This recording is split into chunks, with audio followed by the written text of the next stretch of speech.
ప్రతాప్ రమ్మన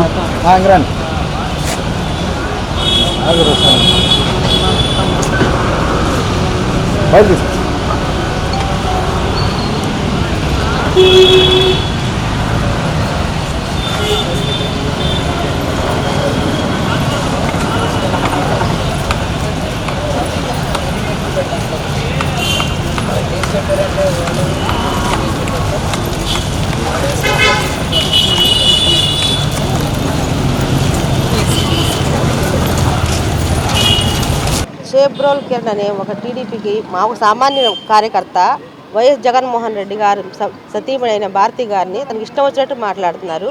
అసలు వాడు చదువుకున్నాడా లేదా నోటికి ఏదో అది మాట్లాడుతున్నాడు. ఇప్పుడు మా తాతల హైట్ ఉండొచ్చు, హైట్ లేకపోవచ్చు, అది రావచ్చు కదా. హైట్ ఉన్న వాళ్ళే వస్తారు పుట్టాలి. జవహర్ రెడ్డికి వాళ్ళ మాట్లాడకూడదు. ఎప్పుడైనా స్త్రీలను గౌరవించడం అనేది ముందు ముఖ్యంగా నేర్చుకోవాలి. కానీ ఈ విషయంలో మాత్రం అతనే కాదు, చాలామంది టీడీపీలో నుంచి చాలామంది ఒక ఆర్పీ ఒకడు చాలామంది ఉన్నారు. ఇలాంటి వాళ్ళ ఎక్కువ మంది మహిళలు కామెంట్ చేస్తూ ఏదో మాట్లాడుతున్నారు. మాట్లాడేటప్పుడు నోరు అదుపులో పెట్టుకొని ప్రతి ఒక్కళ్ళు ఒళ్ళు దగ్గర పెట్టుకొని మాట్లాడితే చాలా మంచిది. ఇలాంటివి ఇంకోసారి జరిగితే మాత్రం ఎట్టి పరిస్థితుల్లో వైఎస్ఆర్సీపీ సహించదు. మహిళలందరూ ఖచ్చితంగా దాని మీద రివెంజ్ తీర్చుకుంటారని తెలియజేస్తున్నాను. ముఖ్యంగా ఇక్కడ పోలీస్ స్టేషన్లో కంప్లైంట్ ఇవ్వడానికి వైఎస్ భారతి గారికి మాట్లాడటం చాలా బాధగా ఉంది. ఎందుకంటే ఒక మహిళ ఆమె ఎప్పుడు రాజకీయంగా కూడా బయటకు రాదు. కానీ ఆమె గురించి ఎలా ప్రచారం చేసి ఎలా మాట్లాడతారు? ఎవరికైనా సజ్జ సమాజానికి ఏం సమాధానం ఇస్తున్నారు?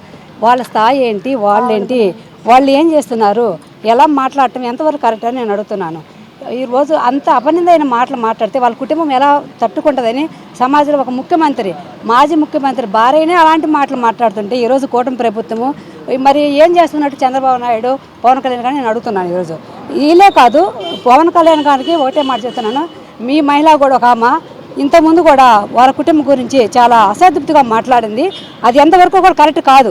ఆ రోజే కానీ ఖండించి ఉంటే ఈరోజు ఇట్లాంటి ఎదవలు కూడా తయారవరని నేను అడుగుతున్నాను. అలాంటి వాళ్ళని ఖండికపోవడంలో ఈరోజు వీళ్ళకి కూడా ఇలా మాట్లాడటానికి అవకాశం వచ్చిందని నేను అంటున్నాను. ఎవరైనా సరే ఏ పార్టీ అయినా కాదు, ఇక్కడ ముందు ఒక ఆడకూతురు గురించి ఇంత నీచ మాటలు ఎలా మాట్లాడతారో అడుగుతున్నాను. ఈరోజు మరి చంద్రబాబు నాయుడు కనపడలేదు, కళ్ళు కనపడలేదు. ఈరోజు అలానే పవన్ కళ్యాణ్ గారు చూస్తున్నాడు. ఈరోజు అతను సస్పెండ్ చేశారంటున్నారు. అతను మరి క్షమాపణ చెప్తున్నట్టు ఎలా క్షమాపణ చెప్తాడు అంటే మాట అనేసేసి క్షమాపణ చేస్తే సరిపోతుందా? ఈరోజు ప్రపంచం మొత్తం చూస్తుంది. వీడియోలు అందరూ కూడా ఏమనుకుంటున్నారు? అలా మాట్లాడడం ఎంతవరకు కరెక్ట్ అని అనుకుంటున్నాను. అలానే ఇంకొక విషయం, ఈరోజు టీడీపీ వాళ్ళు, కూటమి వాళ్ళు అందరు కలిసి జనసేనలు కలిసి లేడీస్ని వాళ్ళే కాదు మిగతా వాళ్ళని కూడా చాలా కించపరిచినట్టుగా మాట్లాడుతున్నాను. అదొక్కటి మరి మీరు గుర్తుపెట్టుకోవాలి. ఎవరైనా సరే వాళ్ళ పేర్లు ఎక్కతే అవసరం లేదు. చాలామంది కూటమిలో ఇలానే తయారవుతున్నారు. వాళ్ళు పెద్దవాళ్ళు కావచ్చు, ఎమ్మెల్యేలు కావచ్చు, ఎంపీలు కావచ్చు, మినిస్టర్లు కావచ్చు, ఎవరైనా సరే సజ్జ సమానానికి చాలా తప్పుగా మాట్లాడుతున్నారు. ఈరోజు అలాంటి మాటలు మాత్రం ఎక్కడికి ఎవరైనా సరే ఒక ఆడకూతురు గురించి అలా మాట్లాడి ఎంతవరకు కరెక్ట్ అని అడుగుతున్నాం. వైఎస్ భారతి ఎంత కుటుంబంలో వాళ్ళకు ఉన్నతమైన పేరు కుటుంబం, ఆమె ఒక సమాజానికి ఒక ముఖ్యమంత్రి భార్య, ఆమె వాళ్ళ పిల్లలు ఉన్నతమైన కుటుంబం వాళ్ళు పుట్టిన వాళ్ళు, వాళ్ళ పద్ధతిగా ఏ రోజు బయటకు వచ్చిన వాళ్ళు కాదు. వాళ్ళ గురించి నువ్వు మాట్లాడటం ఎంత తప్పు అని నేను అడుగుతున్నాను. ఈరోజు కేసు పెట్టి పోలీసు వాళ్ళు పోలీసు వాళ్ళు అతని మీద మాకు పెళ్లి కూతురు తరలిచ్చిపోయినట్టు అతను చేయేసి తరలిచ్చిపోతున్నారు. అది ఎంతవరకు కరెక్టే నేను అడుగుతున్నాను. మా కళ్ళ ముందు అతను ఖండించాలి. అతను మా కళ్ళ ముందు కొడితే మేము మనకు క్షమిస్తాము. అంతేగాని వాళ్ళ పెళ్లి కూతురు అలా కారెక్కించడము ఎంతవరకు కరెక్ట్ అని నేను కూడా అడుగుతున్నాను. ఈరోజు చంద్రబాబు నాయుడు నేను ఒకటే చెప్తున్నాను, ఒక ఆడకూతురుగా ఎంత బాధ అనిపిస్తుంది అంటే మానసికంగా పైకి మాట్లాడలేకపోయినా వాళ్ళ కుటుంబము రేయం బొగులు ఆ శాపం అనేది ఎప్పుడు పోదు. హెద్భావం తద్వాతి అనేది ఎప్పుడు ఉంటుంది. ఆ రోజు అన్నారని ఆ రోజు మీరు అంత బాధపడ్డారు, మరి మీ వైపున అన్నారని. ఈరోజు ఏం సమాధానం చెబుతున్నారు మీరు? ఒక చేతకని బికారి మాట్లాడారు తెలుసా మీకు? అతను ఎవరు? ఎందుకు మాట్లాడుతున్నారు మీరు? ఎందుకు అసలు వీడియో వాళ్ళు కూడా కొంతమంది దాన్ని వాళ్ళ ప్రచారం చేశారు. అది ఎంతవరకు కరెక్ట్ అని నేను వీడియో వాళ్ళు కూడా అడుగుతున్నాను. అది తప్పుగా ఎందుకు ప్రశ్నించలేదని అడుగుతున్నాను. కరెక్టే కాదని అడుగుతున్నాను. వీడియో వాళ్ళు కొంతమంది ఛానల్ కూడా అది దాన్ని పెద్ద ప్రచారం చేశారు. అది కరెక్ట్ కాదని నేను అడుగుతున్నాను.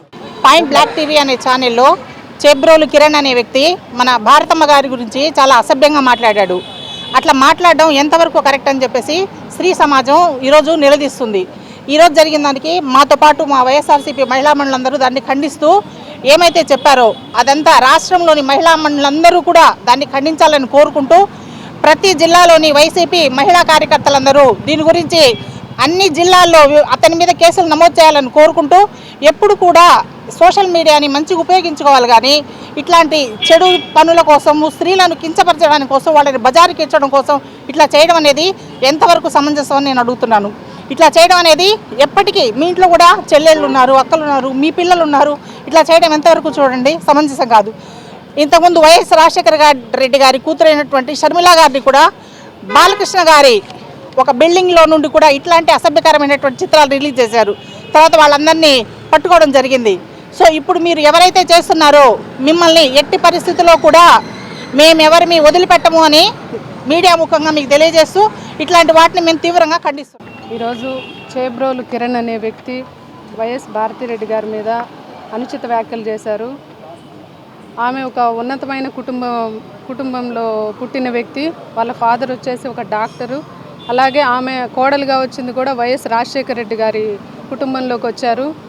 అంత ఉన్నతమైన కుటుంబంలో ఉన్న వాళ్ళకి అలాంటి పనులు ఏం అవసరం అనుకుంటున్నాము. అసలు వారిని చూస్తే ఎప్పుడూ కూడా అలాంటి ఆలోచనలు రావు. ఈ కూటమి ప్రభుత్వం అధికారంలోకి వచ్చాక రాష్ట్రంలో రాజకీయ కక్షలకే ఈ పోలీసు వ్యవస్థను కూడా వాడుతున్నారు. కానీ శాంతి భద్రతలకు ఎక్కడ కూడా వినియోగించడం లేదు.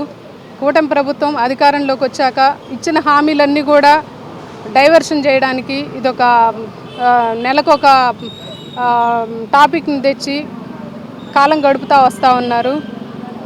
అదేవిధంగా మహిళలు అన్ని రంగాల్లో ముందుండాలని చెప్పి మీరే అంటారు. మళ్ళీ వచ్చేసి మహిళల్ని బయటకు వచ్చిన మహిళల్ని కించపరుస్తూ ఉంటారు. వైఎస్ భారతిరెడ్డి గారు ఎప్పుడు కూడా ఆమె రాజకీయాల్లో ప్రత్యక్ష రాజకీయాల్లో లేరు. అలాంటి వ్యక్తుల్ని బయటికి తీసుకురావడం అనేది చాలా దారుణం. ఈ విషయం మీద కిరణ్ అనే వ్యక్తి క్షమాపణ చెప్పాలి. ఆల్రెడీ చెప్పున్నాడు. అది కూడా సరిపోదు, ఇంకా అతనికి కఠినంగా శిక్షించాలని కోరుకుంటా ఉన్నాను. వాలంటరీ విభాగంలో సెక్రటరీగా ఉంటున్నాను. మన వైసీపీ మహిళలు అందరూ ఈరోజు పోలీస్ స్టేషన్ దగ్గరికి, అంటే 1 టౌన్ పోలీస్ స్టేషన్ దగ్గరికి వచ్చినారు. దానికి కారణం ఏంటి అనంటే చేబ్రోలు కిరణ్ అనే వ్యక్తి మన మాజీ సీఎం వైఎస్ జగన్మోహన్ రెడ్డి అన్నగారైనటువంటి వైఎస్ భారతమ్మ గారి మీద చేసినటువంటి వ్యాఖ్యలని మేము ఖండిస్తున్నాము. అది ఎందుకు అనంటే ఒక మహిళ అనేది మాతృమూర్తి, అది అందరికీ తెలుసు.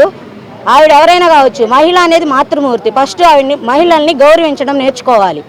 ఈ ఐటీడీపీ కూటమికి సంబంధించిన వాళ్ళు నోరు జారడంతో పాటు కొన్ని రచ్చలు కూడా చేస్తున్నారు కొన్ని విధాలుగా చూస్తూ ఉంటే. మేమైతే ఒకటే అడుగుతున్నాము, ఇప్పుడు మీరు వ్యక్తిగతంగా ఎలా మాట్లాడతారు? ఇప్పుడు అవినాష్ రెడ్డికి 3 గంటలకు ఫోన్ చేశారని మీకు ఎట్లా తెలుసు? అంటే మీరు ఫోన్లు కూడా చెక్ చేస్తున్నారా? అసలు మీరు ఒక కార్యకర్త అయినప్పుడు మీరు మీ పార్టీ గురించి సంబంధించిన కార్యాలు చేస్తున్నారా లేదా? ప్రజలకు మంచి జరుగుతుందా లేదా అదొక్కటి చూడండి. మీరు వైఎస్ భారతమ్మని ప్రశ్నించే అంత వ్యక్తి అయితే కాదు మీరు. నేను ఒకటే మనవి చేసుకుంటున్నానండి, మహిళా మనలు అందరి తరపు నుండి, మహిళా మనలు మా అక్కలు అయినా కానీ చెల్లెళ్ళు అయినా కానీ అందరి తరపు నుంచి నేను ఒకటే కోరుకుంటున్నాను, ఇలాంటి వ్యాఖ్యల్ని మీరు ఖండించాలి. ఇప్పుడు చంద్రబాబు గారికి మరియు పవన్ కళ్యాణ్ గారికి, అదేవిధంగా లోకేష్ బాబు గారికి, అనిత గారికి ఒకటే చెప్పుకుంటున్నానండి, మీ కార్యకర్త అయినటువంటి చేబ్రోలు కిరణ్ గారు చేసినటువంటి వ్యాఖ్యల్ని మేము ఎట్లా ఖండిస్తున్నామో మీరు కూడా అదేవిధంగా ఖండించి తగినటువంటి శిక్ష పడేలాగా చర్యలు తీసుకోవాలని, ఇదే విధంగా ఇంకొకసారి మాట్లాడితే మా వైఎస్ఆర్సీపీ కుటుంబం నుంచి ఎవరు ఊరుకోరని చెప్పనని మహిళా అందరి నుంచి నేను వేడుకుంటున్నానండి. నా అవకాశం ఇచ్చిన పెద్దలందరికీ నమస్కారాలు. ఈ రోజున సభ్య సమాజం తలదించుకునేలా చేబ్రోలు రవి కిరణ్ అనే అతను మాజీ ముఖ్యమంత్రి వర్యులు వైఎస్ జగన్మోహన్ రెడ్డి గారి భార్య అయినటువంటి శ్రీమతి భారతమ్మ గారిని అనుచిత వ్యాఖ్యలు చేశాడు. ఇటువంటి వ్యాఖ్యలు మాజీ ముఖ్యమంత్రి భార్యగా ఇలాంటి వ్యాఖ్యలు చేస్తే ఇక మాలాంటి సామాన్య ఆడవాళ్ళ పరిస్థితి ఏంటని నేను ప్రశ్నిస్తున్నా. ఇప్పుడు ఈ కూటమి ప్రభుత్వం ఏం చేస్తుందండి? మరి ఆడవాళ్ళని అనుచిత వ్యాఖ్యలు చేస్తే మేము వెంటనే అరెస్ట్ చేస్తాము, ఆడవాళ్ళకి హాని జరగనీయమని చెప్పిన పవన్ కళ్యాణ్ గారు ఏం చేస్తున్నారు అని మేము ప్రశ్నిస్తున్నాం. ఇలాంటి వ్యాఖ్యలు మళ్ళీ రిపీట్ చేస్తే వైసీపీ కుటుంబ సభ్యులందరూ తిరుగుబాటు చేసి అతనికి కఠిన శిక్ష విధించేదాకా పోరాడతామని తెలియజేస్తాం. నిన్నటి దినం ఈ చేబ్రోలు కిరణ్ అనే వ్యక్తి మాట్లాడింది మనం అందరం సోషల్ మీడియాలో చూసాం.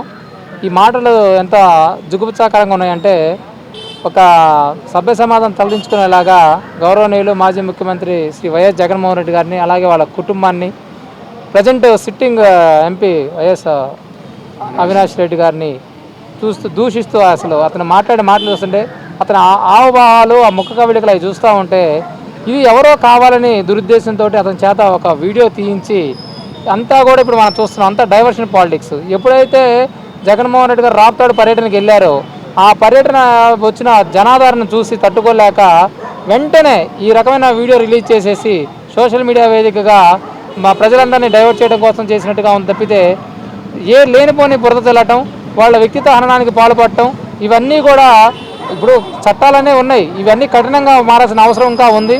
లీగల్ సెల్గా మేము డిమాండ్ చేస్తున్నాం ఏంటంటే, ఒకటే, ఏదో సింపుల్గా కేసు కట్టాము, బెయిలబుల్ సెక్షన్లు కట్టేసాము, అతనికి ఏదో స్టేషన్ బెయిల్ ఇచ్చి పంపించామని కాకుండా అతని మీద అతను చేసిన గతంలో చేసిన వీడియోలు ఎలా ఉన్నాయి, అలాగే అతనికి ఆదాయ లబ్ధి ఏంటి, మేము మా విచారణ తెలియదంటే అతనేదో అతను టీడీపీ పార్టీలో సభ్యత్వం రద్దు అని చెప్పి ఏదో వేశారు. అసలు అతని కార్యకర్తే కాదు, అతని ఆఫీస్ బాయ్గా పనిచేస్తున్నాడు టీడీపీ ఆఫీస్లో అని మా విచారణలో తెలియదు. అలాంటి వ్యక్తిని ఏదో మేము పార్టీ పరంగా మేము ఉద్ధరించాము అని చెప్పని వాళ్ళు అట్లా మీడియాలో ప్రచారించడం చాలా దుర్మార్గం. ఇలాంటి వ్యక్తిని, ఒక సైకోలాగా మాట్లాడిన వ్యక్తిని, సమాజానికి ప్రమాదం. ఇలాంటి వ్యక్తిని అతను ఎప్పుడూ కూడా నాన్ బెయిలబుల్ సెక్షన్లు కట్టేసి అతను జీవితాంతం జైల్లో ఉంచాలంటే కనుక చర్యలు తీసుకోవాలని చెప్పని మేము ప్రభుత్వాన్ని డిమాండ్ చేస్తా ఉన్నాం.